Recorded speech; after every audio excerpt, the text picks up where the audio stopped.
بسم اللہ الرحمن الرحیم۔ السلام علیکم ورحمۃ اللہ وبرکاتہ۔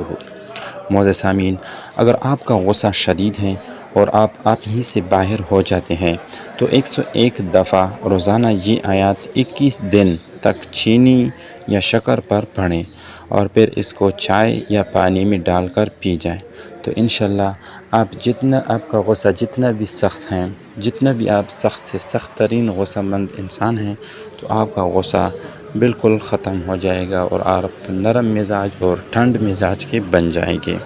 بہت ہی مجرب عمل ہے۔ وظیفہ یہ ہے، غصے میں کمی کے لیے وظیفہ۔ یہ آیات ہیں سورہ ال عمران کی آیت نمبر 134۔ اس کو آپ نے روزانہ 101 دفعہ پڑھنا ہے، انشاءاللہ آپ کا غصہ بالکل ختم ہو جائے گا۔ بہت مجرب عمل ہے، خود بھی اس سے مستفید ہو جائے اور دوستوں کے ساتھ شیئر کرے۔ جزاک اللہ خیرا کثیرا۔